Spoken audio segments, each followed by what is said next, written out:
भारतीय इतिहास, Indian history. Indian history पर आज हम चर्चा कर रहे हैं। देखते हैं इंडियन हिस्ट्री के बारे में। और इंडियन हिस्ट्री में मैंने हर्यक वंश से लिया हूँ। तो हर्यक वंश का क्लास मैंने पिछले वीडियो में दे दिया है। और आज हमने दो वंशों को एक साथ लिया है, जिसमें एक आता है शिशुनाग वंश। क्या आता है? शिशुनाग वंश। और दूसरा आता है नंद वंश। तो आज हम दो वंशों पर चर्चा करेंगे, ठीक है। तो यानी ट्रिक के साथ जब हम पढ़ते थे तो कहते हैं हसीन मशूक शाह, मतलब हसीन से या हर्यक वंश, शिशुनाग वंश और नंद वंश, ये तीन वंश हो गया। इसके बाद कहा गया मशूक। मशूक का मतलब मौर्य वंश, शुंग वंश और कौरव वंश, तीन गो वंश हुआ। इसके बाद सतवाहन वंश आया, सातवाहन वंश। तो ये 7 वंश है। 7 वंश में आज हम 2 वंश को क्लियर कर लेंगे। तो देखते हैं पहला क्या कहता है। तो पहला हर्यक वंश, और हर्यक वंश का क्लास पिछले वीडियो में दे चुके हैं।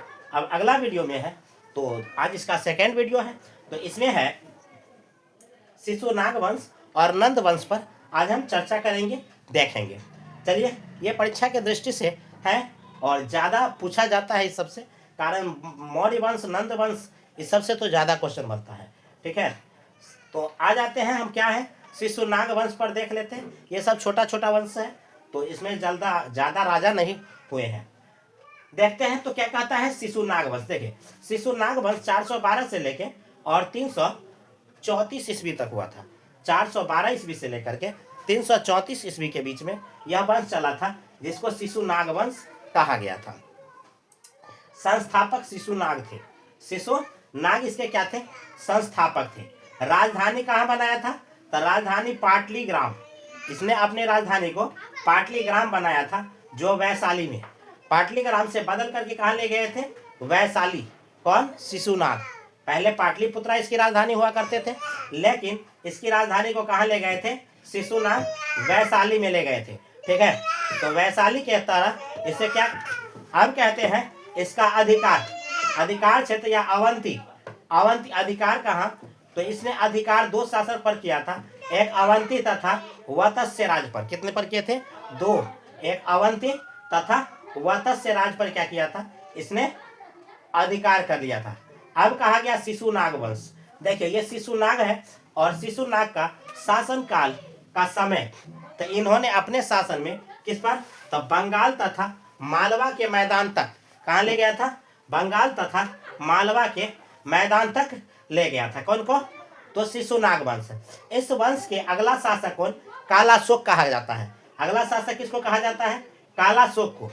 अब कहते हैं कालाशोक को। इसमें कहता है तो इसे गद्दी पर बैठा दिया गया।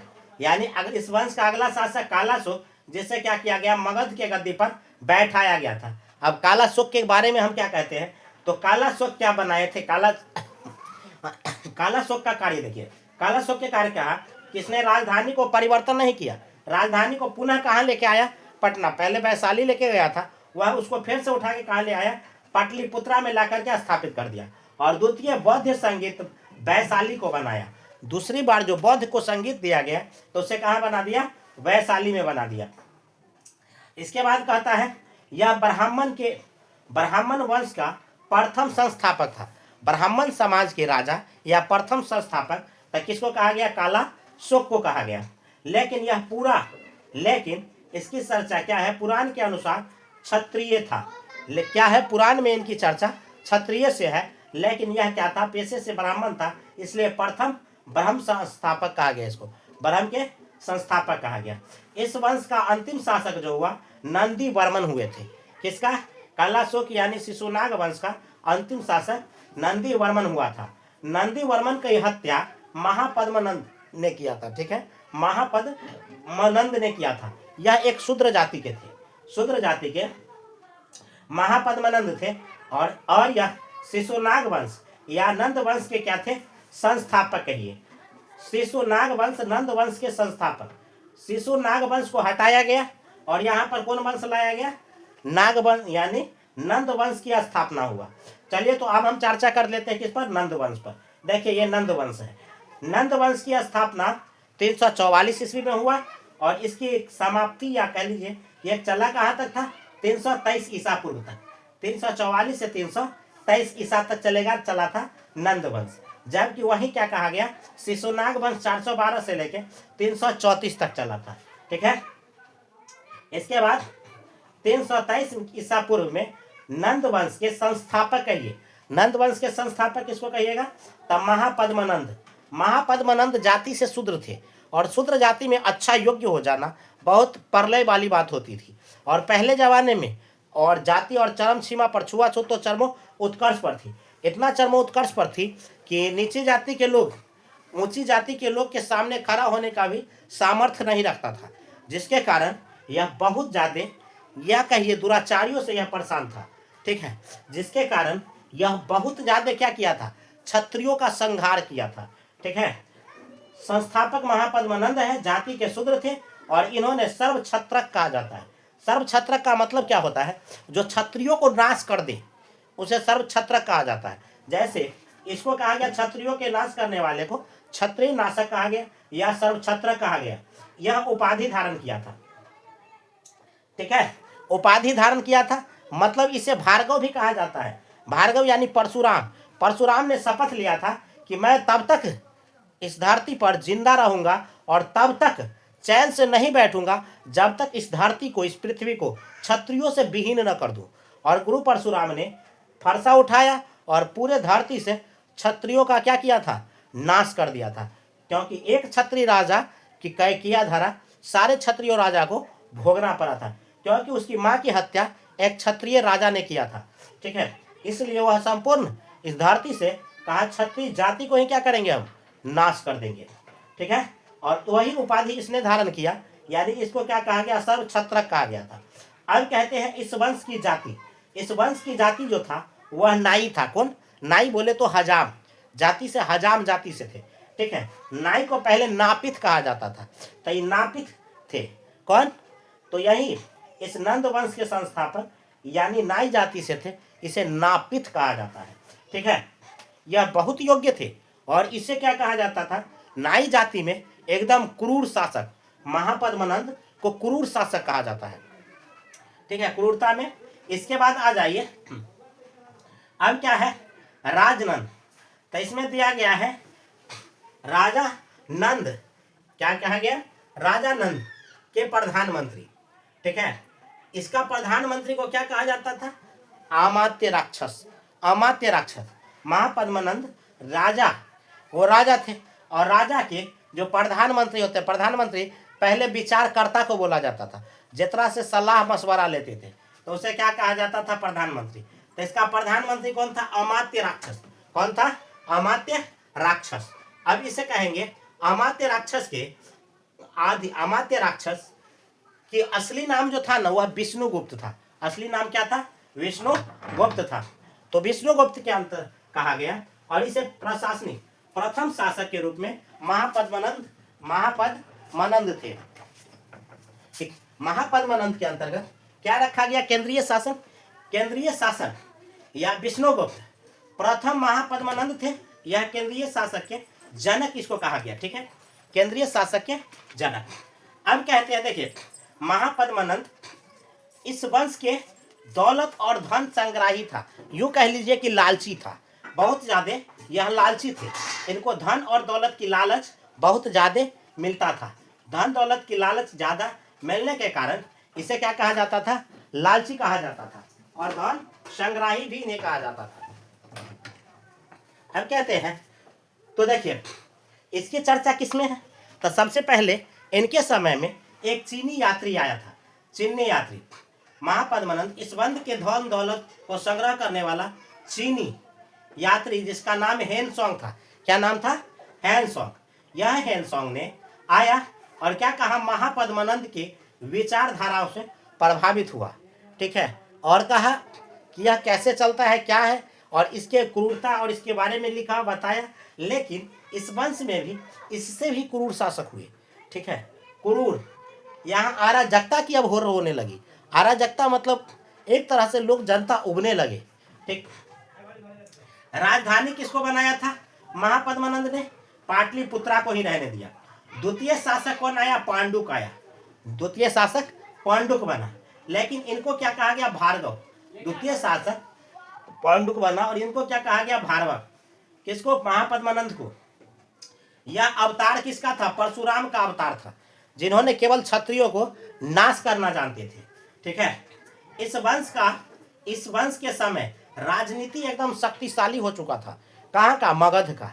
पूरे आर्यावर्त में, अखंड भारत में सबसे शक्ति राजनीति में वर्चस्व, शक्तिशाली ज्ञानी, प्रचंड विद्वान सब कहाँ हुआ करते थे, तो मगध में हुआ करते थे। ठीक है, क्योंकि अभी सबसे बड़ा विद्वान सब कहाँ है, अमेरिका में, और उस समय कहाँ हुआ करते थे, भारत में। और भारत में किसका, मगध साम्राज्य में, क्योंकि यह सबसे बड़ा था। और इसमें क्या था, इसमें राजनीति का तो दाव पेच बहुत ज्यादा चलता था। ठीक है, तो इसे राजधानी का केंद्र कहा जाता था। अब आ जाते हैं, तो इसका पहला शासक कह लीजिए। पहला शासक के रूप में क्या क्या व्यवस्था देखने को मिलता था। देखिए, पहला शासक में आता था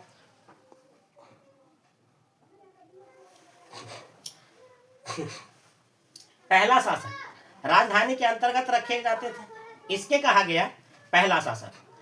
इस वंश की राजनीति शक्ति क्या थी, चरमो उत्कर्ष पर थी, चरमो उत्कर्ष पर, जिसके कारण कहा गया यह विंध्याचल की पहाड़ी। पहला शासक गंगा के दक्षिण अतिक्रमण को हटाया और विंध्याचल पर्वत के दक्षिण तक यह पताका लहराया था। विंध्याचल पर्वत के दक्षिण तक पताका लहराया था। यह कालीन की जीत और एक क्षेत्र था। इस वंश का अगला शासक कौन बना, धानानंद। और आ गया अब धानानंद, और धानानंद इतना क्रूर और निर्दयता में यह बहुत ज्यादा ही अव्वल हो चुका था। निर्दयता इसकी चरमो उत्कर्ष पर थी, किसकी, धानानंद की। ठीक है, तो आज धानानंद के बारे में देखते हैं। यह सबसे क्रूर शासक माना जाता था। कौन, धानानंद, सबसे क्रूर शासक। यह लालची और धन संग्राही था। धानानंद लालची और धन, इससे ज्यादा मतलब लालची तो कोई था ही नहीं। और इनको बहुत ज्यादा ऑर्केस्ट्रा पसंद था। हमेशा दारू पिएगा, मदरा रस पीता था, और हमेशा यह नाच दिखता था, और इसे नाचने में बहुत ज्यादा आनंद आता था। यह नचनिया के साथ खुद नाचने लगता था। कौन, धानानंद। इसे नाच देखने में, नाच करवाने में बहुत ज्यादा आनंद आता था। किसको, धानानंद को। ठीक है, धानानंद, और वह एक तरह से कहा जाए ढिंढोरा पिटवाता था, डिगडिगिया बजवाता था कि पूरे राज्य में कि जो जिसको नाच अच्छे आता है वह राजमहल आए पधारे और नृत्य का प्रदर्शन करे, नृत्य का प्रदर्शन करे, महाराज उसे मुंह मांगी कीमत देंगे। अब पहले तो गरीबी ज़्यादा था, तो लोग कीमत की वजह से चल जाता था, लेकिन जाने के बाद वहाँ पता चलता था कि नृत्य में अगर कोई उसको हरा देता था, नृत्य करता तो था, 10 को 20 को 50 को के झुंड में एक बार नाच नृत्य शुरू हुआ, और नृत्य शुरू हुआ तो ओई में से 5 को 7 को छटाता था, और 5 को 60 को मतलब जो काफ़ी ज़्यादा देर तक नृत्य कर सके। उस सब के साथ धानानंद की क्या होती थी, नृत्य होती थी। लेकिन नृत्य में अगर धानानंद हारता था, जो स्त्री धानानंद को हरा देता था, उनको मुँह मांगी रकम मिलता था। ठीक, लेकिन जिससे धानानंद, और जब धानानंद जिसको हरा देता था उसको सजाए मौत मिलती थी। तो इसलिए बहुत से लोग तैयार ही नहीं होते थे, क्योंकि यह पुरुष थे, और पुरुष के सामर्थ्य बल ज़्यादा होता है, नृत्य करने की क्षमता ज़्यादा देर तक होती है। तो इसे क्या होना पड़ता था, इससे ज़्यादातर लोग हार ही जाते थे। और इसके शासनकाल में अराजकता की लड़ाई होने लगी, एक दूसरे को लालच और इस जनता पर क्रूरता अपनी शक्तियों का प्रदर्शन करने लगे धानानंद। तय के बाद क्या होता, ऑर्केस्ट्रा से फुर्सत मिलता तो कभी कभार वह राजकाज में ध्यान देता था। वह घोड़े के जगह इंसान से रथ खिंचवाता था। एक रथ में 4 गो 5 गो इंसान को कहता था, चलो रे मेरा रथ को कोई घोड़ा नहीं खींचेगा बल्कि इंसान खींचेगा। ठीक है, बाकी सेना जितना है वो घोड़ा से चलो, लेकिन मैं जो चलूंगा जिस रथ से, उस रथ को घोड़ा नहीं खींचेगा। कौन खींचेगा, इंसान खींचेगा। ठीक है, और उस रथ को कौन खींचते थे, इंसान खींचते थे। ठीक है, तो इस तरह से वह क्रूरता था। ठीक है, धानानंद किसी के और नीचे जमीन पर तो पाँव रखता ही नहीं था। इसका बहुत विशाल काय सेना था, क्योंकि मगध साम्राज्य को बहुत ज़्यादा विस्तार किया था। तब विस्तार करने वाला बिंबिसार हुआ, अजातशत्रु हुआ, चंद्रगुप्त मौर्य, क्या कहे ये उदयन हुआ, इस सब जैसे महापद्मानंद हुआ, शिशुनाग हुआ, इतने ज़्यादा बड़े बड़े योद्धा सब आए, और इस सब मगध को बहुत ज़्यादा विकास किया। और इसको बनी बनाई संपत्ति किसको मिला? धनानंद को मिला। इसकी विशालतम सीमा को देख करके, सेना को देख करके सिकंदर तो हक्का बक्का रह गया। कहा कि सेना है कि समुंदर है, हमको तो कोई था नहीं लग रहा है। किसी को सेना या समुंदर पता चल रहा है, हमको तो सेना पता ही नहीं चल रहा है। पता चल रहा है कि ये तो समुद्र है, किधर से हम प्रवेश करें और किधर से अटैक करें। किधरों से अटैक करेंगे तो किधर से हमको पता नहीं है, क्योंकि इसको घेरना तो मुश्किल ही है। क्योंकि इतनी बड़ी साम्राज्य, इतनी बड़ी सेना को देख करके सिकंदर क्या हो गया? नतमस्तक हो गया था। लेकिन भयभीत थोड़ा सा हुआ था, ज़्यादा नहीं। भयभीत उसे किया था कौन? गेट पर आ गया था उसका एक रोकने वाला, सिकंदर को रोकने वाला पोरस। ठीक है, वह पंजाब और कश्मीर के क्षेत्र में सटे हुए क्षेत्र भारत के सरजमी पर रोक दिया था कौन? पोरस। और वह 2 साल तक उससे युद्ध किया था।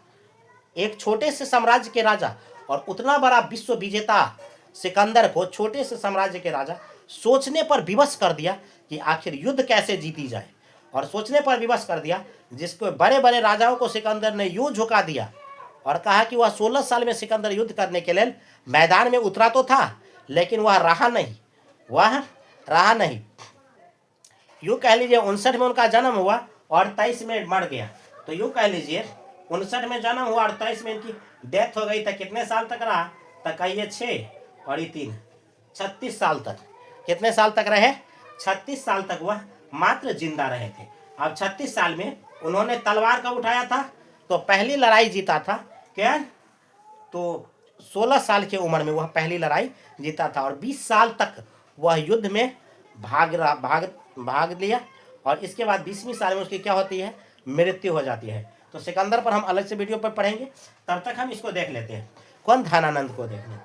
चलिए, धनानंद यह सबसे क्रूर शासक था। यह लालची और धनानंद धन संग्राही था।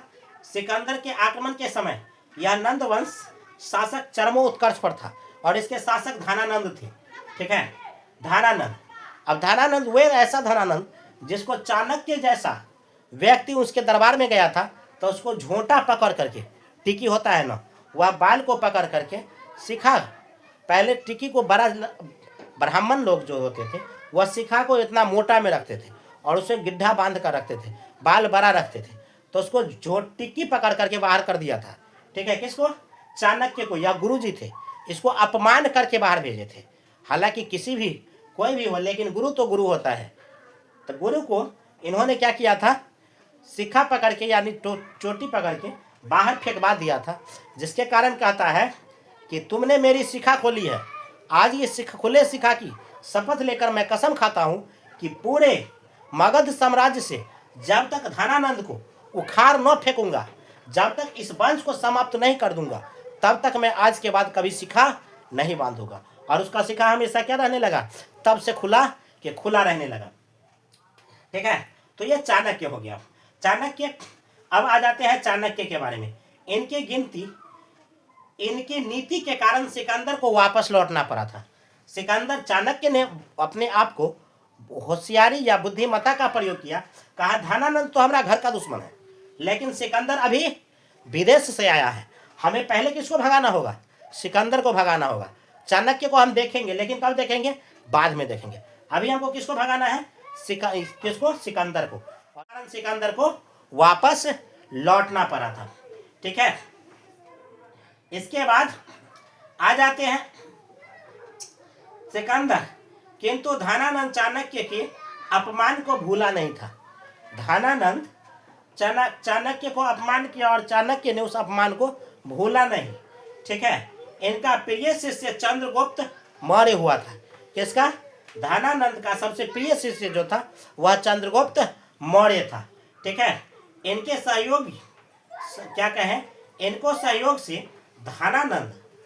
सहयोग से धनानंद को क्या हुआ था? पराजय का स्वाद चखना पड़ा था। किनको? धनानंद को। और अराजकता को समाप्त किया था। अराजकता के समाप्त करने वाला धनानंद के अराजकता को समाप्त करने वाला चंद्रगुप्त मौर्य आया था। और चंद्रगुप्त मौर्य ने ही क्या किया था? सिकंदर की सेना को ही क्या भगाया था? भारत से भगाया था। और धनानंद की भी अराजकता को समाप्त किया था। और एक छोटे से बालक को इतना हर तरह का ज्ञान वह चाणक्य दिया था। और वह चाणक्य और चंद्रगुप्त मौर्य पर हम चर्चा अगले वीडियो में करेंगे। तब तक क्या कीजिए आप कि इस वीडियो को और इस ट्रिक बेस कंटेंट को आप लिखते जाइए, और इसमें के जो भी टॉपिक दिया गया है वह केवल नोट्सबद्ध है। तो इस नोट्सबद्ध में आप इसे क्या करिए, अच्छे से सजा लीजिए और इसे देख लीजिए, स्क्रीनशॉट रख लीजिए। स्क्रीनशॉट में आपको शॉर्ट बाय शॉर्ट और सारे के सारे कंटेंट आपको बेहतर मिलेंगे, जिसके कारण आप क्या कर पाइएगा, इसे देख करके। आज हमने 2 वंश पर चर्चा किया हूँ। एक वंश कौन है, शिशुनाग वंश, और एक वंश चर्चा किया हूँ नंद वंश। तो हमारा 3 वंश आज कंप्लीट हो गया। एक हर्यक वंश हो गया, शिशुनाग वंश और नंद वंश। तो ये हर्यक वंश, शिशुनाग वंश और नंद वंश 3 को वंश हो गए। अब अगले वीडियो में हम आएंगे तो मौर्य गुप्त, चंद्रगुप्त मौर्य यानी मौर्य वंश के संस्थापक के रूप में लेकर के आएंगे। तब तक के लिए बने रहिए और इस वीडियो को देखिए और आप अपनी प्रतिक्रिया दीजिए, क्योंकि बेस्ट और कंटेंट के साथ ये आपको वीडियो पहुंचाया जाता है। और इतना सारा कंटेंट एक वीडियो में और इतना वेस्ट एक तरह से नोट्स बना करके शायद कहीं नहीं मिलेगा, जिसको आप एक बार स्क्रीनशॉट लेकर के पढ़ लीजिएगा। तब तक के लिए मिलते हैं अगले वीडियो में।